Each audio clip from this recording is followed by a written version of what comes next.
The morning sun cast long shadows across the training grounds at Naval Special Warfare Center in Coronado, California.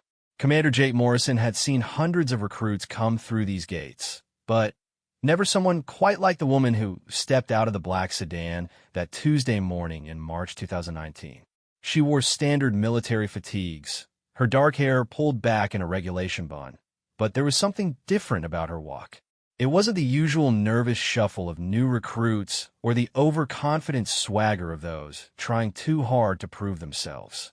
She moved with a quiet certainty that made seasoned instructors take notice. "Who the hell is that?" whispered Petty Officer First Class Rodriguez to his training partner as they watched her approach the registration building. The woman carried a single duffel bag and what appeared to be a custom rifle case that looked like it had seen serious use.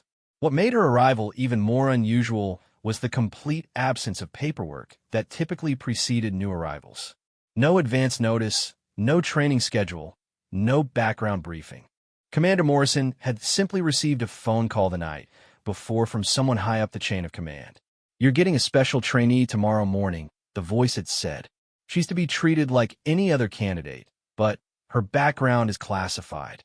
Questions will be answered on a need-to-know basis only." The woman approached the front desk, where Sergeant Mills was processing morning arrivals. When she handed over her identification, Mills did a double take at the name and classification codes he'd never seen before.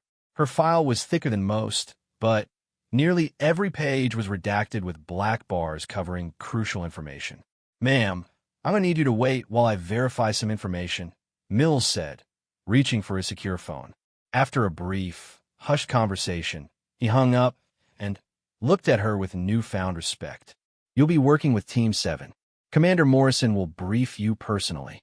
As she waited in the hallway, other trainees began to arrive for the day's sessions. The SEAL training program had recently opened to women, but the few who had attempted it so far had struggled with the physical demands. This woman looked fit, but not in the obvious way that most Special Forces candidates did. She was lean rather than bulky, more like a marathon runner than a powerlifter. Commander Morrison finally appeared, a weathered man in his 50s who had spent 2 decades in special operations before taking this training position. He gestured for her to follow him to his office, noting how she automatically scanned the room's exits and potential cover positions as they walked. "I'll be honest with you," Morrison said as they sat down in his Spartan office. "I don't know much about your background, and frankly, that makes me uncomfortable. What I do know is that someone with stars on their shoulders thinks you belong here, and that's enough for now." The woman remained silent, her green eyes steady and alert. She didn't fidget or try to fill the silence with nervous chatter like most recruits did. Morrison had learned to read people quickly in his line of work, and this one was clearly military trained, despite the mystery surrounding her origins. "The current group you'll be joining has been here for 6 weeks already," Morrison continued. "They're about to start advanced marksmanship training under Chief Petty Officer Anderson. He's one of the best long-range instructors in the Navy, trained some of the most successful snipers in recent history. You'll be starting at a disadvantage." For the first time, the woman spoke. Her voice was calm and measured, with just a hint of an accent that Morrison couldn't quite place. "I understand, sir. I'm here to learn." Morrison studied her for another moment, then pulled out a standard training schedule. "Weapons qualification is this afternoon. You'll need to demonstrate basic proficiency with standard issue rifles before you can advance to the specialized program. Most recruits need several attempts to meet our minimum standards." "Yes, sir." The brevity of her responses was starting to irritate Morrison, but he decided to let her performance speak for itself. He assigned her a bunk in the women's quarters and handed over the basic gear list. "Chow is at 0600. Training starts at 0700. Don't be late." As she left his office, Morrison made a mental note to keep a close eye on this mysterious addition to his program. In his experience, people with heavily classified backgrounds either turned out to be exceptional assets or serious problems. There was rarely anything in between. The rest of Team 7 was already deep into their morning physical training when she arrived at the assigned meeting point. Chief Petty Officer Anderson, a tall man with graying temples and arms covered in faded tattoos, was putting the trainees through a grueling obstacle course that combined endurance, strength, and precision. "Looks like we've got a late addition to the party," Anderson announced as she approached. "I don't care who you are or where you came from. In my program, everyone starts at the bottom and earns their way up. You understand me?" "Yes, Chief." Anderson gestured toward the obstacle course. "Let's see what you've got." This course has ended more SEAL careers than enemy fire. The record time is 4 minutes and 37 seconds, set by a former Olympic athlete who washed out of the program 3 weeks later because he couldn't hit the broadside of a barn. The course was a nightmare of rope climbs, mud crawls, wall scaling, and precision tasks that required both speed and accuracy. Most trainees took between 7 and 10 minutes on their first attempt if they completed it at all. She studied the course layout for exactly 30 seconds, then moved to the starting position. When Anderson gave the signal, she took off with the smooth, economical movements of someone who had clearly done this type of training before. She flowed over obstacles rather than fighting them, conserving energy while maintaining speed. The other trainees stopped their own exercises to watch as she navigated the course with an almost supernatural efficiency. She completed the rope climb using a technique that none of them recognized, scaled a 12-foot wall without apparent effort, and crawled through the mud section faster than seemed humanly possible. When she crossed the finish line, Anderson checked his stopwatch twice, certain there had been some mistake. For minutes and 19 seconds, 18 seconds faster than the standing record on her first attempt. The training ground fell silent except for the sound of her steady breathing. She wasn't even winded. "Where the hell did you learn to move like that?" Anderson demanded, his professional composure cracking slightly. "Training, Chief." Anderson realized he wasn't going to get a more detailed answer, at least not yet. He looked at the other trainees, who were staring at the mysterious woman with a mixture of awe and suspicion.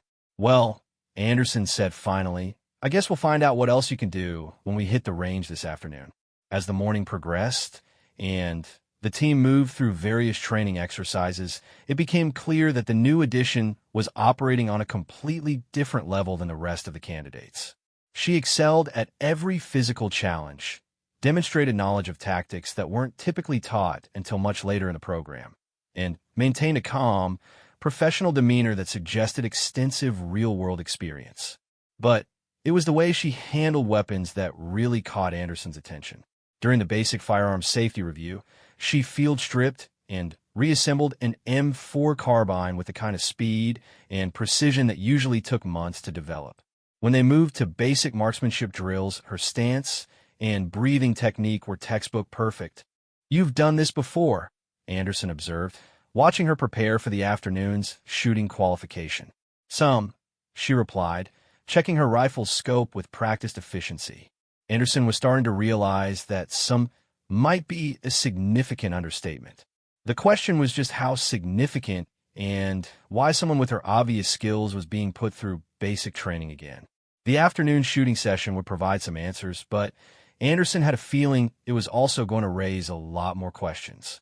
In 30 years of training special operations personnel, he had learned to spot natural talent, extensive training, and real combat experience. This woman seemed to possess all three in unusual abundance. As the team gathered at the shooting range, Anderson noticed that several other instructors had found reasons to observe the afternoon's qualification. Word was spreading quickly through the tight-knit community that something unusual was happening with Team 7's new addition. The mystery was about to deepen considerably. The afternoon sun blazed overhead as Team 7 assembled at the main rifle range, a sprawling facility that stretched nearly 1,000 yards into the California hills. Chief Petty Officer Anderson had seen countless recruits approach this moment with nervous energy, but the mysterious woman simply stood quietly beside her assigned firing position, checking her equipment with methodical precision. "Today's qualification is straightforward," Anderson announced to the assembled trainees. 3 positions, 50 rounds each. Prone, kneeling, and standing. You need to score at least 70% hits within the acceptable zones to advance. Most of you will get multiple attempts over the coming weeks. The other trainees in Team 7 had spent the morning speculating about their new teammate. Marcus Webb, a former Army Ranger, was convinced she was some kind of federal agent. Sarah Chun, one of only 3 women in the entire SEAL candidate program, thought she might be foreign military on exchange program. Tommy Rodriguez, fresh out of college with a degree in engineering, was just impressed by her obstacle course performance. Whatever her deal is, Webb muttered as they prepare their weapons, she's making the rest of us look like amateurs. Anderson overheard the comment and decided to address it directly. I don't care if someone can run through an obstacle course blindfolded, he said loudly enough for everyone to hear. This program is about one thing above all else, putting rounds on target when it matters. Everything else is just support for that primary mission. The first position was prone shooting at 300 yards, the bread and butter of military marksmanship. The targets were standard silhouettes with scoring rings clearly marked. A perfect score required all shots within the center ring, an achievement that typically took weeks of practice to reach consistently. Anderson called the firing line to order, and the trainees assumed their positions. Through his binoculars, he watched as each shooter found their sight picture and began the careful process of controlled breathing and trigger squeeze that separated novices from marksmen. The woman's first shot came exactly 3 seconds after Anderson gave the fire command. Through the spotting scope, he watched the impact hit dead center of the target. Her second shot followed 4 seconds later, striking less than an inch from the first. By her 5th shot, Anderson realized she was placing every round within a circle that could be covered by a quarter. "What the hell?" whispered Sergeant Mills, who had joined Anderson at the observation point. "Is she some kind of shooting champion or something?" Anderson didn't answer, too focused on what he was seeing through his scope. In 30 years of training military shooters, he had encountered perhaps a dozen people who could shoot with this level of precision, and all of them had been seasoned professionals with years of experience. This woman was not only hitting the center of her target with mechanical consistency, she was doing it faster than the other trainees were taking aim shots. When the prone session ended and Anderson called for the scoring, the results confirmed what he had been watching. Webb scored 68%, a respectable showing for someone with his background. Chin managed 74%, excellent for a relative newcomer. Rodriguez struggled to 43%, which was actually better than his previous attempts. The mysterious woman scored 100%. Perfect. Must be a lucky streak, Anderson muttered to Mills, though he didn't believe it himself. Luck didn't produce that kind of shot grouping. The kneeling position at 200 yards was traditionally more challenging, requiring shooters to maintain stability without the ground support of prone shooting. Most trainees saw their scores drop significantly in this position, sometimes by 20 percentage points or more. Anderson watched through his scope as the woman assumed the kneeling position with textbook form. Her support elbow found the perfect spot on her knee. Her breathing settled into the rhythm of her experienced shooter, and her trigger finger found the precise spot that would allow for consistent pulls. Her first shot was again dead center. The second opened up her group slightly, landing perhaps 2 inches from the first. Anderson found himself holding his breath as he watched her fire, expecting the inevitable degradation in accuracy that came with a more difficult position. It never came. Shot after shot landed within a tight cluster around the center of the target. If anything, her shooting seemed to be improving as she found her rhythm and made micro-adjustments to her position and hold. "This is impossible," Mills whispered. "Nobody shoots like this without years of advanced training." Anderson was beginning to suspect that years of advanced training was exactly what they were witnessing. The question was where and when she had received it, and why that information was apparently classified above his security clearance level. When the kneeling session ended, her score was again perfect. The other trainees were beginning to notice, casting glances in her direction that mixed respect with bewilderment. In the competitive environment of SEAL training, exceptional performance usually bred either admiration or resentment. So far, the mood seemed to lean toward amazement. The standing position at 100 yards was the final test, and historically the most difficult for new shooters. Without any external support, Maintaining the stability needed for precision shooting required not just skill, but significant upper body strength and core stability. Many recruits who performed well in prone and kneeling positions fell apart when forced to shoot standing. Anderson was curious to see if the mysterious woman's streak would finally end. Standing marksmanship was as much about athletic ability as shooting technique, and even Olympic-level shooters could struggle with military-style rapid fire from the standing position. She took her position with the same methodical approach she had shown all day. Her stance was nearly identical to the textbook illustrations Anderson used in classroom instruction. Feet shoulder-width apart, weight slightly forward, non-shooting hand position to provide maximum support without interference. When she raised her rifle, Anderson noticed something that made him pause. The weapon didn't waver or surge for the target like it did with most shooters. It came up smoothly and settled on target as if drawn there by magnetism. Her sight picture was acquired almost instantly, and she held it rock steady while controlling her breathing. The first shot came with the same timing as her previous sessions. Through the scope, Anderson watched it impact the exact center of the 100-yard target. The second shot followed with mechanical precision, landing so close to the first that it was difficult to see two separate holes. "Chief," Mills said quietly, "you need to see this." Anderson looked up from his spotting scope to see that word of the woman's performance had spread. A small crowd of instructors and off-duty personnel had gathered behind the firing line, all watching the mysterious trainee with growing amazement. Commander Morrison had also appeared, standing slightly apart from the others with his arms crossed and a deeply thoughtful expression. Anderson caught his eye and received a subtle nod that seemed to say, "Keep watching." The woman continued her shooting session with the same relentless precision she had shown all afternoon. Each shot landed within the small cluster she was building at the center of her target. Her breathing remained steady, her position consistent, and her trigger control so smooth that Anderson could barely detect when she was actually firing. By the time she finished her 15th shot, Anderson realized he was witnessing something unprecedented in his experience. Not only was she maintaining perfect accuracy from the most difficult position, she was doing it at a pace that suggested this was routine for her. When the final command to cease fire was given, Anderson called for the line to be cleared so targets could be scored. As the range safety officer brought back the woman's target, a hush fell over the small crowd that had gathered to watch. The target showed 50 holes clustered within an area roughly the size of a silver dollar. Every shot had not only hit the center scoring ring, but had landed within a group so tight that it looked like the work of a precision machine rather than a human shooter.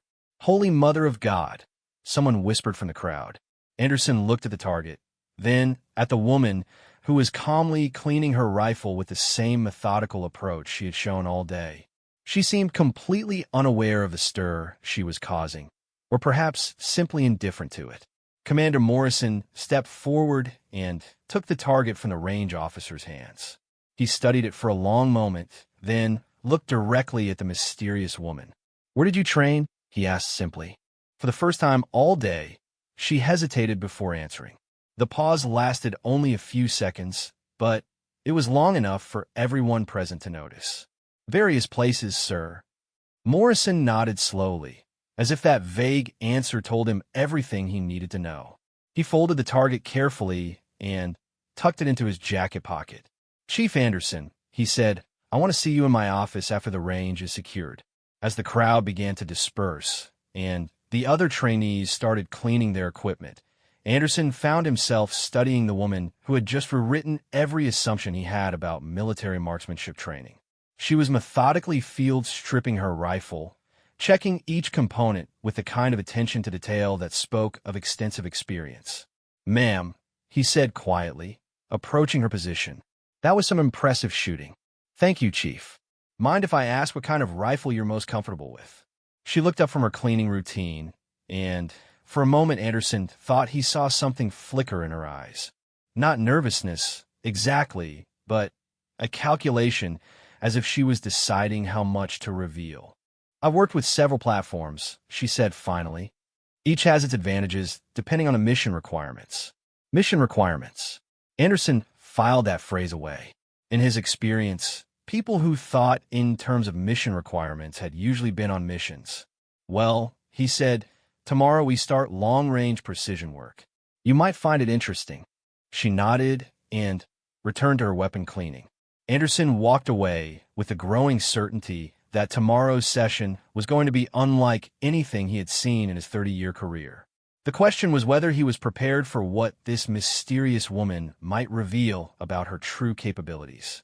As the sun set over the California hills, word of the day's performance was already spreading through the tight-knit special operations community. By morning, Anderson suspected there would be a lot more observers interested in seeing what the mysterious woman could do with a precision rifle at long range. The real demonstration was yet to come. Chief Petty Officer Anderson arrived at the training facility an hour earlier than usual the next morning, his mind still processing what he had witnessed on the range. He had spent most of the night reviewing the mysterious woman's performance, trying to understand how someone could display such exceptional marksmanship skills while maintaining complete anonymity about their background. The long-range precision course was Anderson's specialty, the program he had developed over 15 years of training elite snipers. It was also where he planned to introduce Team 7 to Master Chief Carlos Ramirez, a legend in the special operations community whose reputation for long-distance shooting was matched only by the mystery surrounding his current assignment. Ramirez had contacted Anderson the previous evening with an unusual request. He wanted to observe the training session personally, something he rarely did unless he was evaluating candidates for highly classified missions. Anderson suspected that word of the woman's performance had reached the highest levels of the special operations community faster than he had expected. As the morning sun cast long shadows across the expanded rifle range, Anderson watched Team 7 arrive for their first introduction to precision long-range marksmanship. The course was set up with targets at distances ranging from 500 to 1,200 yards, each designed to test different aspects of advanced shooting skills. The mysterious woman arrived with the same quiet professionalism she had displayed the day before, carrying her rifle case and standard gear with the efficient movements of someone accustomed to military routine. What caught Anderson's attention was the way she surveyed the range setup, her eyes automatically calculating distances, wind conditions, and potential shooting positions. "Today we begin the real work," Anderson announced to the assembled trainees. "Everything you've done so far has been basic qualification. Long-range precision shooting is an art form that separates true marksmen from everyone else who can simply hit a target." He gestured toward the distant targets, barely visible as small dots against the hillside. At these distances, you're not just fighting gravity and wind. You're dealing with atmospheric conditions, temperature variations, humidity, and a dozen other factors that can turn a perfect shot into a complete miss. The other trainees looked appropriately intimidated by the challenge ahead. Marcus Webb, despite his Ranger background, had limited experience with long-range shooting. Sarah Chun was studying the targets through binoculars, trying to gauge the distances involved. Tommy Rodriguez was frantically taking notes on everything Anderson said. The mysterious woman simply stood quietly, occasionally glancing toward the ridgeline as if reading wind patterns. "Before we begin," Anderson continued, "I want to introduce someone who will be observing today's training. Master Chief Carlos Ramirez is one of the most accomplished long-range instructors in the military. He's here to evaluate your potential for advanced training programs." Master Chief Ramirez stepped forward from where he had been standing in the shadows of the range building. At first glance, he appeared unremarkable. Average height, graying hair, the weathered face of someone who had spent decades in harsh environments. But his eyes held the steady, calculating gaze of a predator, and when he moved, it was with the economical precision of someone accustomed to life-or-death decisions. "Chief Anderson has told me you have some promising candidates," Ramirez said, his voice carrying the authority of someone accustomed to command. "Long-range precision work requires more than good eyesight and steady hands. It demands patience, intelligence, and the ability to make complex calculations under extreme pressure." His gaze swept over the assembled trainees, pausing briefly on each face before moving on. When his eyes met those of the mysterious woman, Anderson noticed something subtle but unmistakable, a flicker of recognition that passed between them. It lasted only a fraction of a second, but Anderson had spent enough time reading people in high-stress situations to catch it. Master Chief Ramirez knew who she was. We'll start with basic range estimation and wind reading, Anderson announced, trying to focus on the training despite this new development. Each of you will have the opportunity to engage targets at progressively longer distances using the M24 sniper weapon system. The M24 was a precision instrument, a bolt-action rifle capable of exceptional accuracy in the hands of a skilled shooter. It was also significantly more challenging to master than the M4 carbines the trainees had used the previous day. Anderson began with a detailed explanation of the ballistic calculations required for long-range shooting. He covered the effects of gravity, wind drift, atmospheric pressure, and temperature on bullet trajectory. Most trainees would need weeks to internalize these concepts and apply them effectively in field conditions. The mysterious woman listened attentively, but offered no questions or comments. Even when Anderson paused to ask if anyone needed clarification on the more complex mathematical relationships involved. "Let's see how well you've absorbed the theory," Anderson said, directing them toward the firing positions. "We'll start with the 500-yard target. This is where real precision work begins."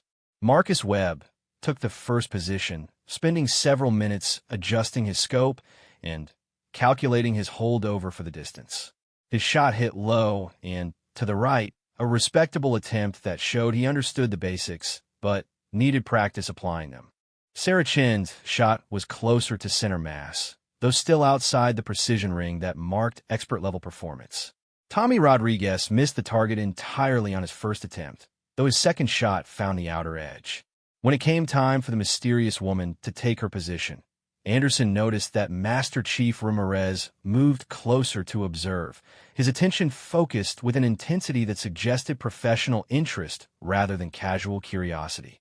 She approached the rifle with the same methodical precision she had shown the previous day, but Anderson could see that she was taking more time to study the range conditions.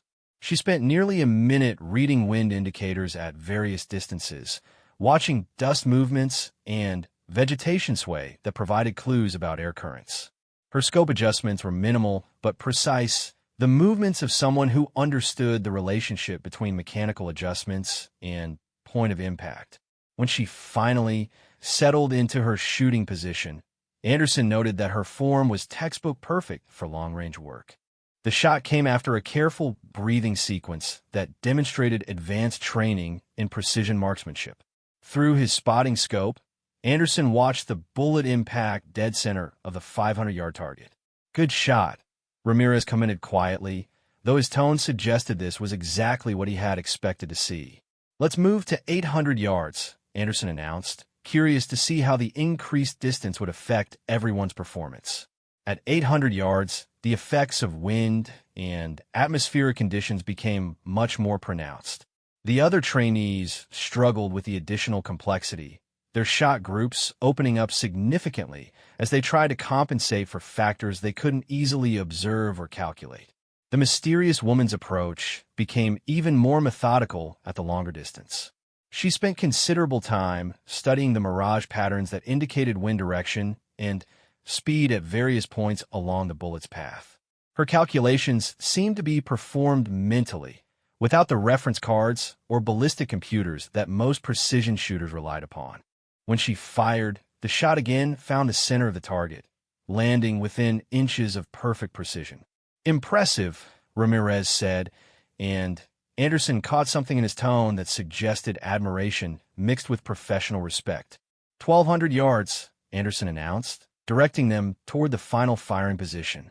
"This is where we separate the naturally gifted from the truly exceptional." At 1,200 yards, the targets appeared as small dots even through high-powered optics. The bullet would spend nearly 2 seconds in flight, during which time wind conditions, atmospheric pressure, and even the rotation of the Earth could affect its trajectory. It It was a shot that challenged the limits of both equipment and human skill. The other trainees' attempts were valiant, but ultimately unsuccessful. Webb's shot hit low, Chin's drifted left in the wind, and Rodriguez missed the target entirely despite 2 attempts. When the mysterious woman took her position for the 1,200-yard shot, Anderson noticed that her preparation time increased significantly. She studied the range for nearly 5 minutes, reading wind patterns, calculating ballistic solutions, and making minute adjustments to her scope settings. Master Chief Ramirez moved to a position directly behind her, watching her every movement with the intense focus of a professional evaluating another professional's work. The shot, when it came, was preceded by a shooting sequence that Anderson recognized as characteristic of world-class precision shooters. Her breathing control was perfect, her trigger press so smooth that the rifle barely moved upon firing, and her follow-through maintained perfect sight picture to observe bullet impact. Through his spotting scope, Anderson watched the bullet strike within 2 inches of dead center at 1,200 yards. It was a shot that many professional snipers would have been proud to make, executed with the calm efficiency of routine practice. "Outstanding," Ramirez said, and this time there was no mistaking the professional admiration in his voice. As the training session concluded and the other trainees began cleaning their equipment, Anderson noticed that Ramirez approached the mysterious woman for a private conversation. Their exchange was brief and conducted in tones too low for anyone else to hear, but Anderson caught fragments that included military terminology and references to previous operations.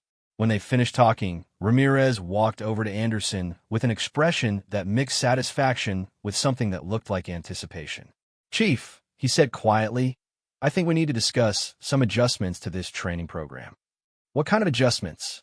Ramirez glanced toward the mysterious woman, who was methodically cleaning her rifle with the same attention to detail she had shown all week. "The kind that require a higher security clearance than we can discuss here," he said. "But I can tell you this. You're training someone who doesn't need basic marksmanship instruction. What she needs is something considerably more advanced." Anderson looked back at the targets they had been engaging, thinking about the precision he had witnessed. "How advanced are we talking about?" Ramirez smiled for the first time since arriving at the range. "The kind of advance that most people think only exists in movies. But first, we need to see what she can do when she's not holding back." "Holding back?" "Chief," Ramirez said patiently, "what you've seen so far is someone being very careful not to reveal their true capabilities. Tomorrow, with the right setup and the right target, I suspect you're going to see something that will change your understanding of what human beings can accomplish with a precision rifle." As the sun set over the California hills, Anderson found himself wondering exactly what kind of demonstration Master Chief Ramirez had in mind. More importantly, he was beginning to suspect that the mysterious woman's true story was far more complex and impressive than anyone had yet imagined. The morning of the demonstration arrived with unusual activity at the Naval Special Warfare Center. Chief Anderson had arrived before dawn to find that Master Chief Ramirez had been busy setting up equipment that Anderson had never seen before on his range. Electronic wind meters were positioned at 100-yard intervals extending far beyond the normal training area. Atmospheric monitoring devices measure pressure and humidity with scientific precision, and high-powered spotting scopes were arranged to provide multiple observation angles. More significantly, Anderson noticed several vehicles with government plates parked in areas typically reserved for facility personnel. Through the tinted windows, he could make out the silhouettes of people who clearly weren't part of the regular training staff. "Chief," Ramirez approached as Anderson surveyed the unusual setup. "Today's demonstration is going to be observed by some folks with a professional interest in advanced marksmanship capabilities. I need you to understand that everything you see today is classified." Anderson nodded, though he was beginning to feel like he was swimming in waters far deeper than his normal training responsibilities. "What exactly are we demonstrating?" Ramirez gestured toward the hills beyond the normal range limits, where Anderson could now see that additional targets had been placed at distances he had never attempted to use for training purposes. We're going to find out what our mystery trainee can really do when she's not concerned about drawing attention to herself, Ramirez said. The longest documented sniper kill in military history is 3,540 meters. Today we're going to see if that record should be reconsidered. Anderson stared at the distant hillside, trying to process what Ramirez was suggesting. 3,540 meters was over 2 miles, a distance at which most rifles couldn't even reach the target, let alone achieve the precision required for effective engagement. Chief, you're talking about a shot that's theoretically impossible with standard military equipment. Ramirez smiled grimly. That's why we're not using standard military equipment today.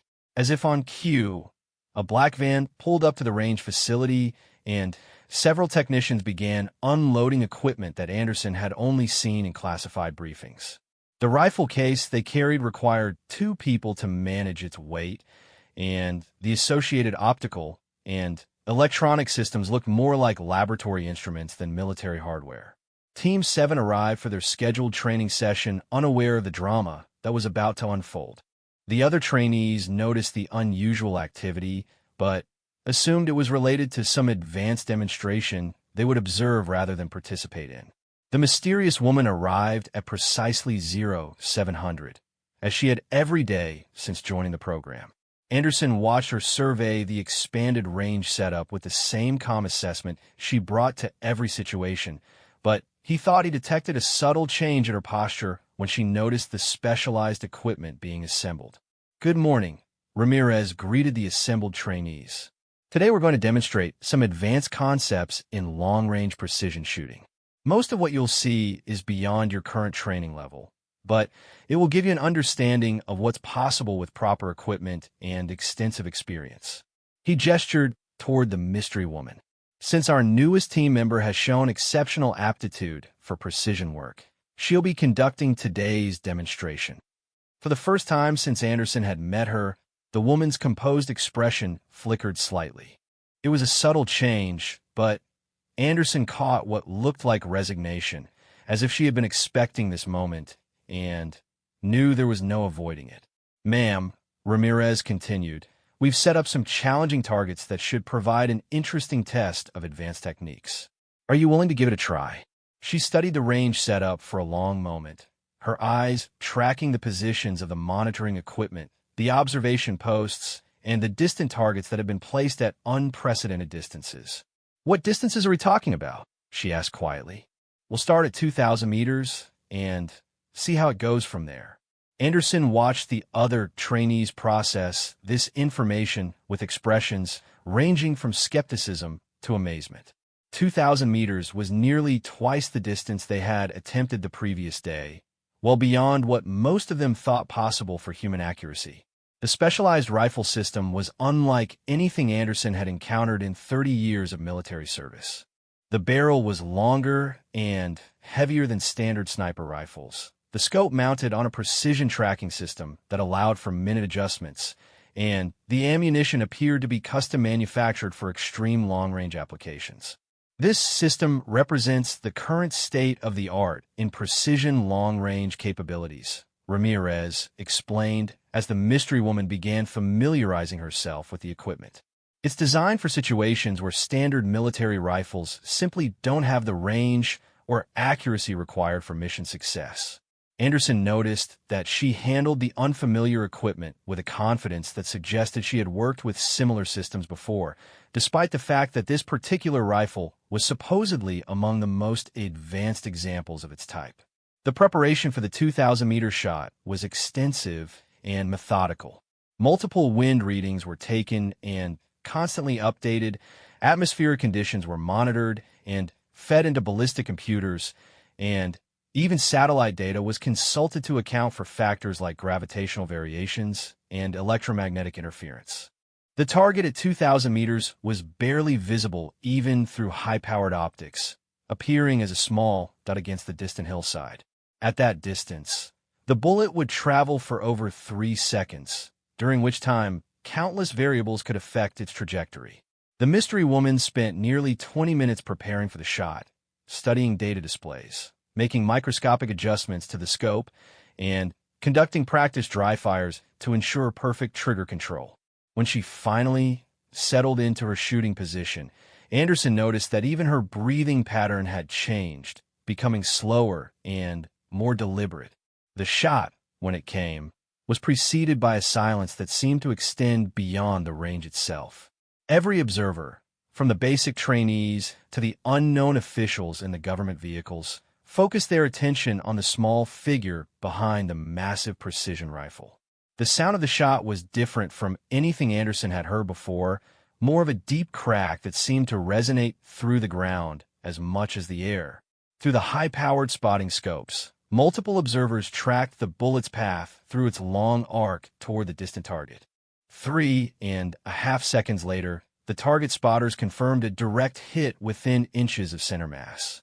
The range fell completely silent. "Impressive," Ramirez said calmly, though Anderson could detect deep satisfaction in his voice. "Let's see what you can do at 2,500 meters." At 2,500 meters, the challenges became exponentially more complex. The bullet's flight time increased to over 4 seconds, during which time wind conditions at multiple altitudes could affect the trajectory.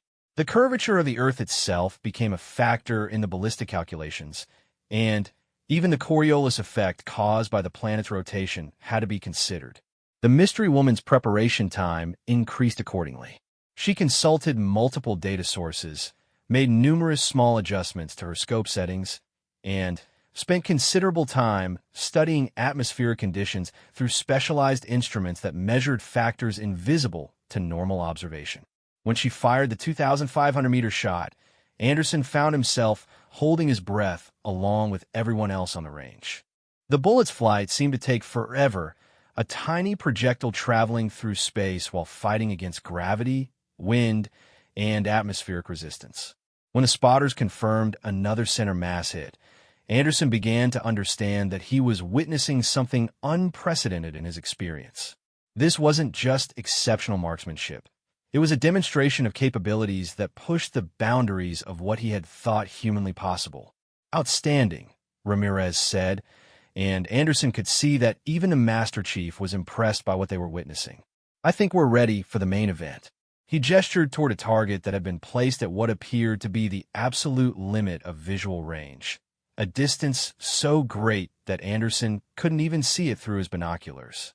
3,800 meters, Ramirez announced, a distance that would set a new world record for precision long-range shooting, if anyone were keeping official records of what we're doing here today. Anderson stared at the impossibly distant target, trying to comprehend the mathematical and physical challenges involved in such a shot. The bullet would fly for over 5 seconds, dropping dozens of feet due to gravity while fighting crosswinds that could vary dramatically along its path. The mystery woman studied the range data for nearly an hour, consulting computer models, atmospheric readings, and ballistic calculations that required advanced mathematical skills to interpret. When she finally approached the rifle for the record-breaking attempt, Anderson noticed that her preparation ritual had become almost ceremonial in its precision. Every movement was calculated, every breath controlled, every minute adjustment made with the focus of someone who understood exactly what was required for success at the absolute limits of human capability. The shot that followed redefined Anderson's understanding of what was possible with a precision rifle. The sound seemed to echo across the entire training facility, and the bullet's flight created a visible trail as it arced high into the California sky before beginning its long descent toward the impossibly distant target. 5.5 seconds later, the radio crackled with the voice of the target spotter. Direct hit. Center mass. New world record. As the implications of what they had just witnessed began to sink in, Anderson realized that the mystery surrounding his unusual trainee had just deepened considerably. Someone who could make that shot possessed training and experience that went far beyond anything available in standard military programs. The question was no longer who she was, but what kind of missions had required her to develop such extraordinary capabilities. The silence that followed the record-breaking shot lasted nearly a full minute. Chief Anderson stood frozen behind his spotting scope, still unable to fully process what he had just witnessed. A successful shot at 3,800 meters wasn't just exceptional marksmanship. It was a demonstration of capabilities that existed at the very edge of human possibility. Master Chief Ramirez was the first to break the silence. "Outstanding work," he said, approaching the mystery woman as she began the methodical process of securing the specialized rifle system. "I think it's time we had a more complete discussion about your background." Anderson watched as the government officials who had been observing from their vehicles finally emerged and walked toward the firing line. There were 4 of them, all wearing civilian clothes, but moving with the unmistakable bearing of senior military officers. The woman in the group appeared to be in her 50s, with silver hair and the kind of authoritative presence that suggested she was accustomed to making decisions that affected national security. "Major Elena Kozlova," Ramirez said formally, "I'd like you to meet some people who have been very interested in your training progress." "Major." The rank hit Anderson like a physical blow. In all his speculation about the mystery woman's background, he had never considered that she might outrank him significantly. More importantly, the name Kozlova suggested origins that added an entirely new dimension to her presence at the Naval Special Warfare Center. "Major Kozlova has been on extended assignment with some of our most specialized units," Ramirez continued, addressing Anderson and the assembled trainees. "Her training background includes advanced long-range precision work that goes significantly beyond what we normally teach in standard military programs." The silver-haired woman stepped forward and extended her hand to Anderson. "Colonel Sarah Martinez, Defense Intelligence Agency." "Chief Anderson, I apologize for the secrecy surrounding Major Kozlova's presence in your program. Operational security requirements made it necessary to limit the information available to training personnel." Anderson shook her hand, his mind racing to process the implications of what he was learning. The Defense Intelligence Agency's involvement suggested that this wasn't just about advanced marksmanship training. It was about capabilities that served broader intelligence and strategic objectives. "Ma'am," Anderson said carefully, "I have to ask, what kind of operational background requires that level of shooting ability?"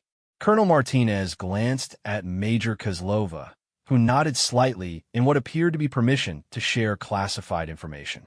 "Major Kozlova spent the last 8 years working with Joint Special Operations teams in some of the most challenging environments on Earth," Martinez explained. Her specialty was extreme long-range interdiction in situations where conventional military approaches weren't feasible. Anderson was beginning to understand that extreme long-range interdiction was a euphemism for missions that required eliminating targets at distances that made traditional sniper operations look like basic marksmanship training. "The shot you just witnessed," Martinez continued, "represents skills developed during operations in Afghanistan, Syria, and several other locations where American forces faced unique tactical challenges." Major Kozlova's record includes successful engagements at ranges that previously were considered impossible for human accuracy. Marcus Webb, who had been listening with growing amazement, finally found his voice. "Ma'am, are you saying she's been doing this kind of shooting in actual combat situations?" Major Kozlova spoke for the first time since her identity had been revealed. "Operational requirements in modern warfare sometimes demand capabilities that push beyond traditional limits," she said. "When you're supporting special operations teams in hostile territory, a successful long-range engagement can mean the difference between mission success and catastrophic failure." Her voice carried the quiet authority of someone who had made life and death decisions under extreme pressure. Anderson realized that her calm demeanor during training wasn't just professional composure. It was the confidence of someone who had performed under conditions that made rifle range demonstrations seem routine. Major Kozlova's current assignment involves developing new training protocols for extreme long-range precision work, Colonel Martinez explained. Her presence in your program was designed to evaluate current training methods and identify areas where improvement might be necessary. Anderson looked back at the targets they had been engaging, thinking about the implications of what he was learning. "So everything she's been doing here has been an evaluation of our program?" "Not exactly," Ramirez interjected. Major Kozlova specifically requested the opportunity to work with operational trainee teams to understand how current instruction methods prepare personnel for advanced applications. What you've witnessed over the past few days represents her assessment of whether our basic programs provide adequate foundation skills. Sarah Chun, who had been quietly absorbing the revelations, asked the question that Anderson suspected was on everyone's mind. "What's your assessment, Major?" Major Kozlova studied the assembled trainees for a moment before responding. "Your basic marksmanship fundamentals are solid," she said. "But there's a significant gap between what's taught in standard programs and what's required for truly advanced precision work. The transition from basic military marksmanship to extreme long-range capabilities requires specialized training that isn't currently available in most military schools." Anderson realized that they were discussing the development of entirely new training programs designed to produce marksmen capable of engaging targets at distances that had previously been considered impossible. Major Kozlova will be establishing a new advanced precision training program, Colonel Martinez announced. Selected personnel from various special operations units will attend courses designed to develop the capabilities you witnessed today.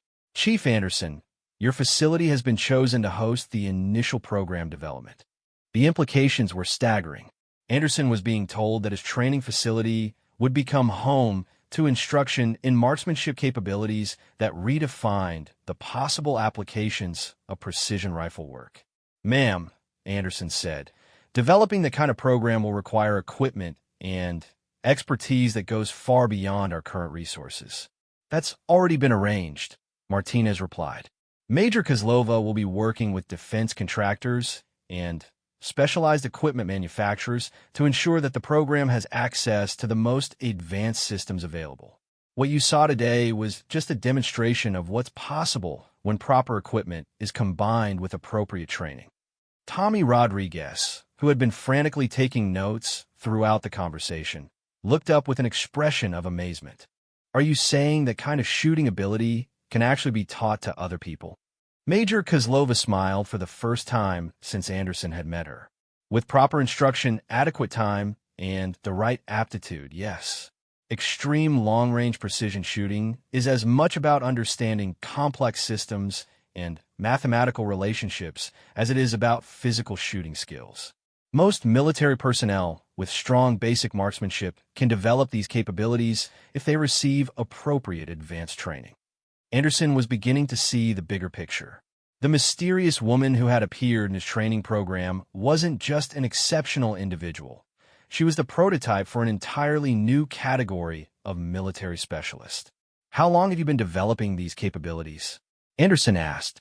"Personal training began about 12 years ago," Major Kozlova replied.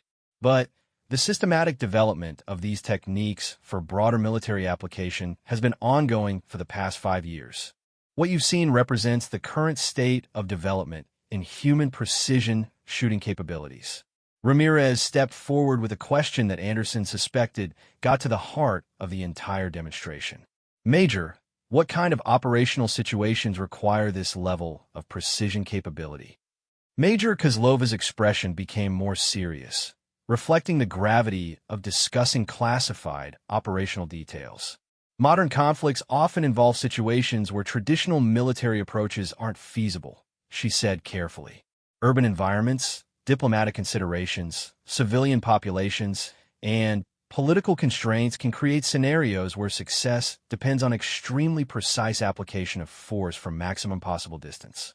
When you can engage targets accurately at ranges exceeding 2 miles, you can accomplish missions that would otherwise require much larger military operations with significantly higher risk of collateral damage." Anderson realized they were discussing a capability that could fundamentally change how certain types of military operations were conducted. The ability to eliminate specific targets with surgical precision from distances measured in miles offered strategic options that hadn't existed previously. "The program we're developing," Colonel Martinez added, "will train specialists capable of supporting operations that require this level of precision. It represents a new category of military capability that combines advanced technology with human skills developed to their absolute limits." As the formal briefing concluded and the specialized equipment was secured, Anderson found himself looking at Major Elena Kozlova with entirely new understanding. The mysterious woman who had quietly dominated his training program wasn't just an exceptional marksman. She was a pioneer in capabilities that redefined what human beings could accomplish with precision rifles. More importantly, she represented the future of military precision operations, a future where the impossible shot was just another tool in the arsenal of American Special Operations Forces. The mystery had been solved, but Anderson suspected that the real story was just beginning. As Major Kozlova prepared to establish her advanced training program, she would be developing other specialists capable of achieving the extraordinary precision she had demonstrated. The record-breaking shot at 3,800 meters wasn't the end of her story. It was the beginning of a new chapter in military capabilities that would redefine the possible applications of human marksmanship skills. The question was no longer who the mysterious woman was, but how many more like her could be trained to push the boundaries of human precision to their absolute limits.